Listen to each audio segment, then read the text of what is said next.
campus of South Plains College. This is your TV10 News Update. From the SPC TV News Center, I'm George Nader. And I'm Renee Rodriguez. Here's the latest news. Halloween may be tomorrow night, but there is a Dia de los Muertos, or Day of the Dead, activity going on this evening here at SPC. This is the first year the Design Communications program is presenting a Day of the Dead scavenger hunt.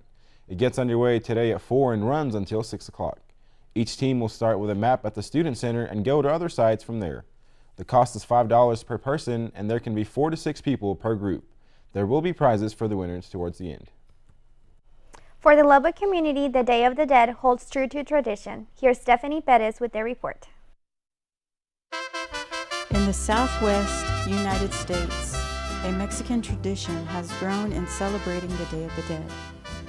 Many people have embraced the art of this holiday and are not aware of its true meaning. Pero ellos ya celebraban el Día de los Muertos. ¿Por qué? They would celebrate Day of the Dead. Why? Because to them, it wasn't that they died. It was a step into a new life. This 1,000-year tradition has not only been accepted by United States Americans. Later, it mixed religion with culture. And it tells us the same as our wise ancestors believed in, that the dead are in God's hands.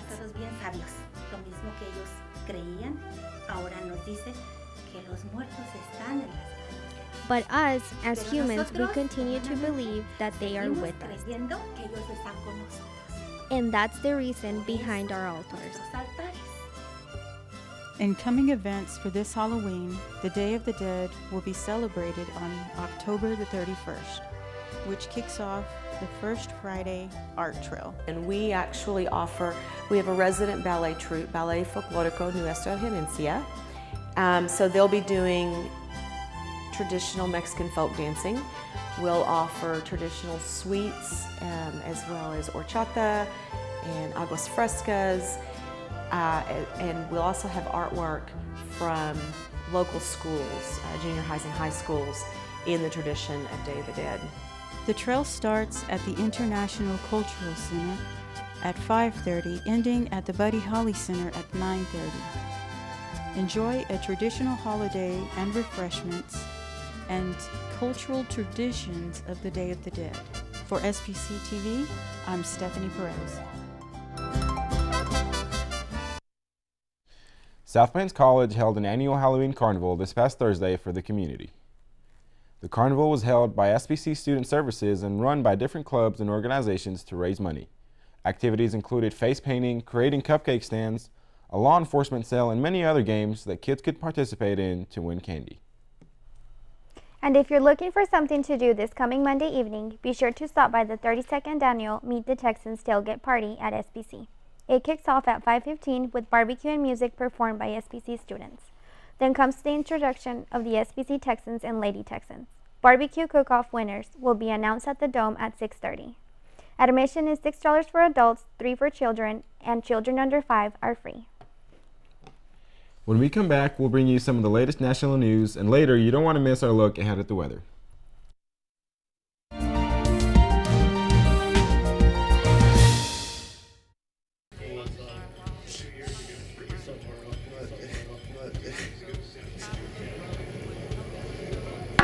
Well, guys, it's been fun, but I think I'm gonna head out.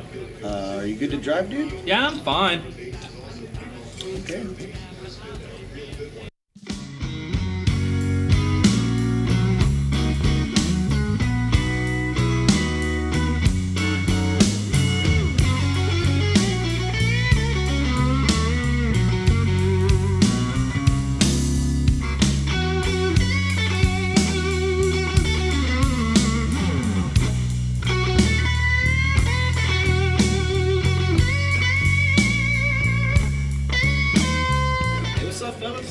Hey, what's going on, man?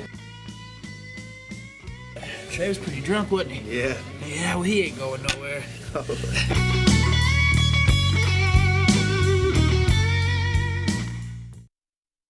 Hi, Hi, I'm Lourdes Stefan, host of Univision's Sal y Pimienta. Cancer doesn't just change the way you feel, it changes the way you look. From losing your hair, even your eyebrows, to changes in your skin and nails, cancer treatment can rob you of your confidence and self-esteem. But Look Good, Feel Better changes all that. More than 800,000 women have learned how to address the appearance side effects of cancer treatment through our workshops. Visit lookgoodfeelbetter.org to find a free workshop near you. Let Look Good, Feel Better help you feel like you again.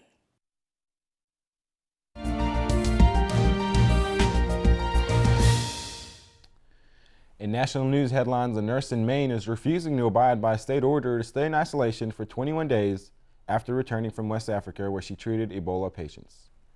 This is video of nurse Casey Hickox and her boyfriend leaving their home in Fort Kent for a bicycle ride this morning. Hickox says she is symptom-free and has tested negative for Ebola twice. She says her civil liberties were violated when she was placed under quarantine and says she will seek legal recourse, but the state of Maine's health official says quarantine is the only way to protect the public. I completely understand that the state's purpose is to protect the state of Maine. I have worked in public health for many years, and that has always been my purpose as well. But we have to make decisions on science, and I am completely healthy. You know, you could hug me, you could shake my hand. There is no way that I would give you Ebola. There are other cases where individuals have not tested positive, did not believe that they were symptomatic, and quickly developed symptoms while they were out in the public and have since been hospitalized. I do not understand why this common sense approach to ask someone to stay in their home for 21 days during the incubation period, why that is not a reasonable request. The Federal Trade Commission has reached a settlement with 18 online dating sites. The settlement bans the use of fake profiles or charging the users a monthly fee that they did not agree to.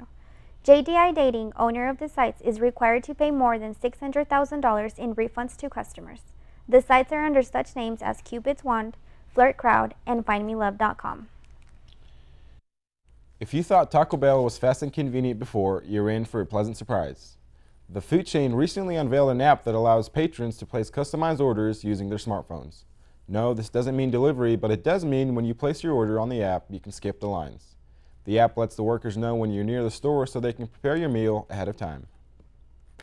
From Taco Bell to other chains across the country, the National Restaurant Association this year asked consumers the question, what are you looking for when choosing a restaurant? 9 out of 10 people surveyed said good service is what they look for. 8 out of 10 said good value. Another 8 out of 10 said favorite menu items, and 7 out of 10 said a convenient location is what they look for in choosing a restaurant.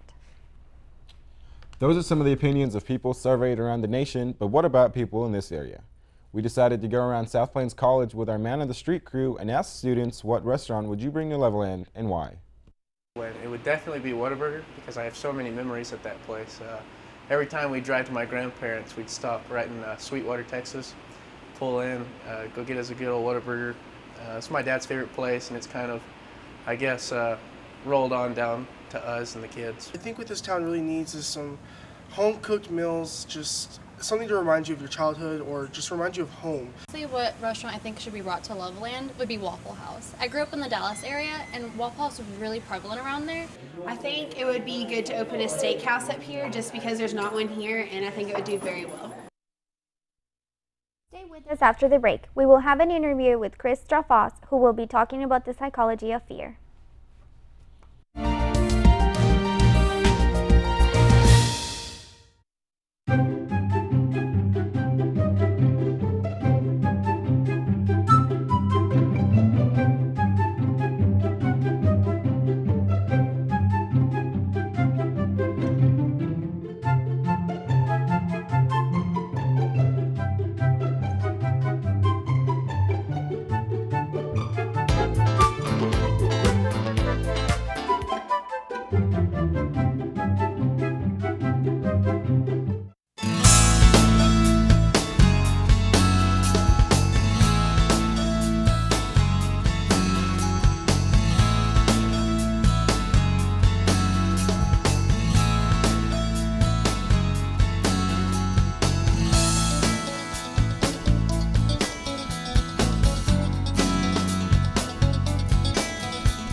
Welcome back to the SPC TV News Center. I'm Christian Taylor, and with me right now is Christopher Foss, who is a licensed professional counselor here at South Plains College. Halloween is tomorrow, and a lot of people are making plans for how to celebrate. Chris is here to talk a little about the holiday. Thank you for joining us today. We are greatly glad to have you here. Thank you. First things, we're going to talk about the holiday of Halloween that's upcoming. And the first thing that comes to mind is when people think of Halloween now is fear. And I just wanted to ask, why would people want to tie the subject with fear into a holiday to celebrate for all ages? I think that our society teaches us what to be afraid of, what is fear, and from a young age. And there's some experiments that can demonstrate that. But quite frankly, at Halloween, we begin to see those ideas of what is supposed to be scary. That's when it comes out. That's when we see it in the movies and on television, and you go to the store and you see the costumes and all that kind of stuff that people say, oh, that's supposed to be scary. It's also what attracts people to the holiday. Definitely. So that would explain why a lot of people would get involved with like gore or things that you would keep you haunted for nights. Or right. Well, and, you know, and if you think about, if I were to ask you right now, you know, what do you think of when you think of a haunted house? Your mind will conjure a picture of what that is. And society has told us this is what a haunted house looks like, or this is what scary is. Well, what's happened over time is there's been a move away from, you know, the typical ghosts and goblins to more of the gory kind of the Psycho Freddy kind of experience, the zombie right now craze that's in right now. So I think that's where you have that shift coming in with the gore and that kind of thing. Okay, that's great. That's definitely great. That makes a lot more sense.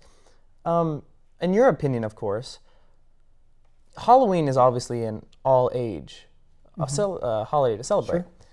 What, in your perspective, would you assume that when kids should be able to experience the goreness of haunted houses or movies, or for those special, just for that occasion, to just trick-or-treating and little funny costumes? Well, let me kind of explain a little bit about development. Children between the ages of 5 to 7, that is when they first begin to understand the differences between reality and fantasy. That's when it just starts. So prior to the age of 5, children very rarely can distinguish between what's reality and fantasy. So if they see it on TV or they see it walking down the street, it is real in the mind of that child. And where us as adults, we've developed mentally, at least a little bit, hopefully, and we understand that, oh, that's spooky or that's scary or that provides a little bit of a chill, but we know that that's not real. Okay. So younger than 7, they probably should not be exposed to gore, and probably even older than that to a certain age as they develop. Okay, well that's starting to make things a lot clearer, and hopefully for everyone else out there. Thanks for today for joining with me. This was Christopher Foss, and he is a licensed professional counselor here at SPC. We'll go back to a break now. Stay with us. Up next is weather.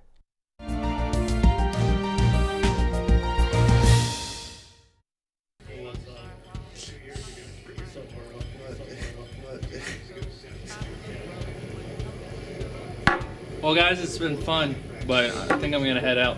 Are you good to drive, dude? Yeah, I'm fine. Okay.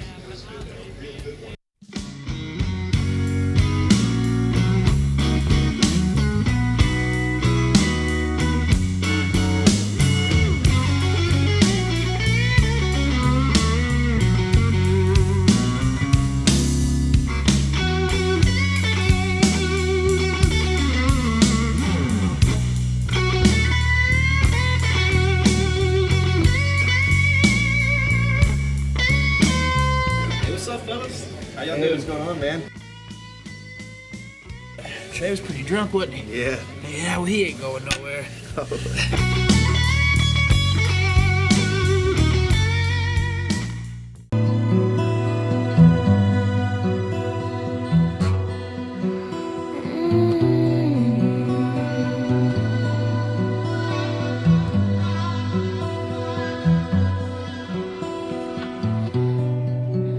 Once upon a time, there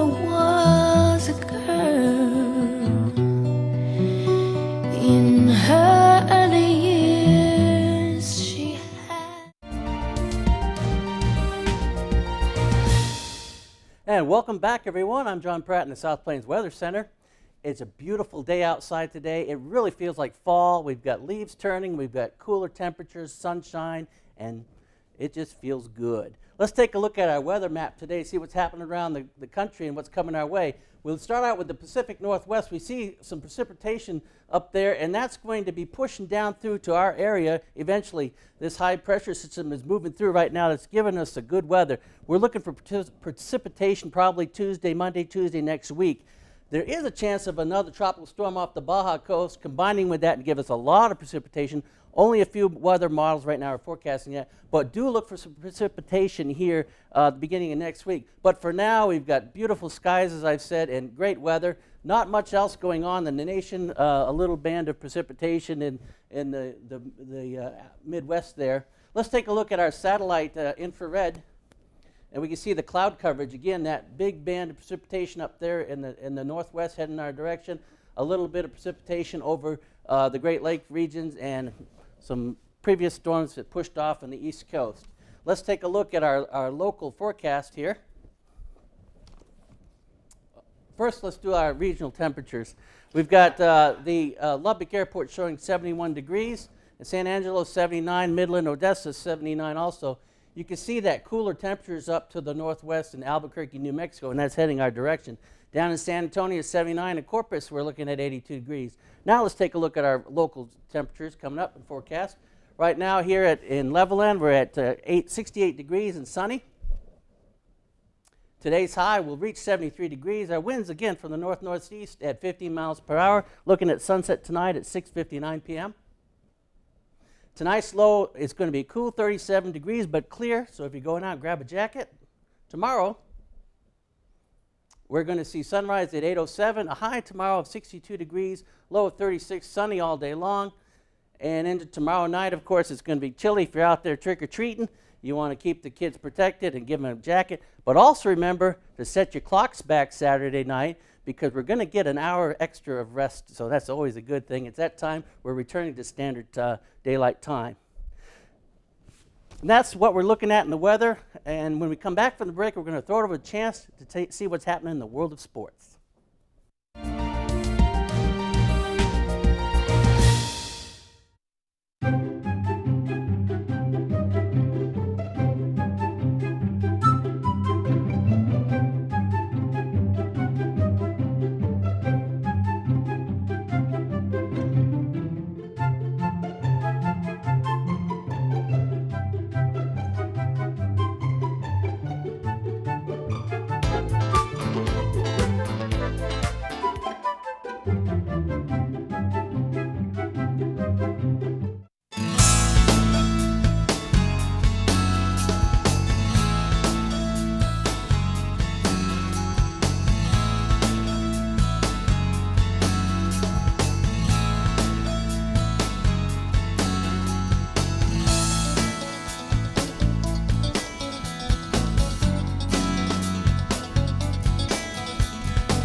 Things were intense last night in Kansas City, Missouri, where the Royals took on the San Francisco Giants in the final game of the MLB season.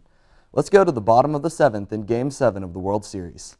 The score is 3-2 Giants. Giants pitcher Madison Bumgarner makes a relief appearance and strikes out Kansas City's Omar Infante to bring an end to the seventh inning. Bottom of the ninth, still 3-2 San Francisco. Nobody on. The Royals have 2 outs. Their last hope, Alex Gordon, lines one to center, getting past Blanco, and Gordon winds up on third base due to an error. Salvador Perez comes up to bat. Royals need 1 run to tie up the game. Perez pops up on the third base side, and Giants' Pablo Sandoval gloves it, and San Francisco wins for the 3rd time in 5 years. Obviously, it hadn't sank in yet. There's not been near enough time to think about it. We're this is as good as it gets. World Series Game 7. To me, you'll be hard pressed to ever find a performance like this ever. It's got to be one of very few in the history of baseball. I mean, what he did tonight is incredible.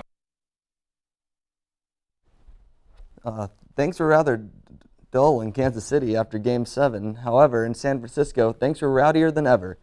It was time to celebrate for San Francisco Giants fans after their team beat the Kansas City Royals in Game 7 of the World Series 3-2. Fans took to the streets after the game, as most fans usually do when their team wins a championship. They are in the Mission District near the Civic Center Plaza, where there had previously been a public watch party. People lit bonfires in the middle of the street and even jumped on top of a vehicle during the celebration. According to police, one person was shot in the arm, but the suspect has not yet been caught. San Francisco's mayor would later announce that the victory parade will take place tomorrow. Now moving from major leagues to something with a little less pressure and closer to home, if you like sports and want to meet new people, intramurals may be just what you're looking for here at SPC. These are some of over 100 students who play intramural sports in their free time here at SPC. Intramurals provides a fun atmosphere which promotes a little bit of competition. All students and faculty are invited to participate. We have all skill levels. We'll have players all the way that may have played some varsity sports in college, all the way that have never played sports in high school or junior high. There's no pressure. Nobody's here is playing for a scholarship. The winning team gets a t-shirt. We're not paying these players. This is a place where anyone can come to get connected with their SPC community. I do it because I think it builds like a really good sense of community with the school, and you just get to know people better, and it's a whole bunch of fun. That's why we come out here.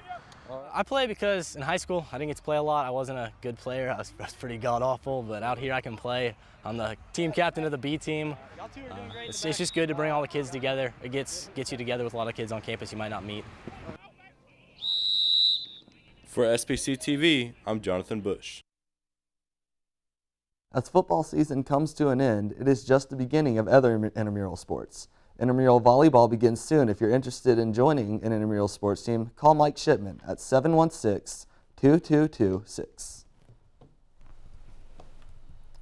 Too bad about that Royals game. They were just that close. I was going for the Royals, but I guess congratulations to the Giants. Yeah. And finally today, this year's corn maze near Lubbock is in full swing. Our Delaney Norris recently headed out there and has this amazing look at all the fun. For people looking for an amazing opportunity to get lost or some good old-fashioned family fun, the corn maze is the place to be. The corn maze has been open for 13 years now and has been entertaining people ever since. Patty Simpson, the owner of the corn maze, also had a few words to say about the design for this year's corn maze. The design of our maze this year is our Addledew Farms logo. Our son designed it for us, and it has a windmill in it, and then it says Addledew Farms. The very first maze that we did back in 2001 was a windmill, and so that's why it incorporates that, is because it's kind of our beginning. But that's not all the corn maze has to offer.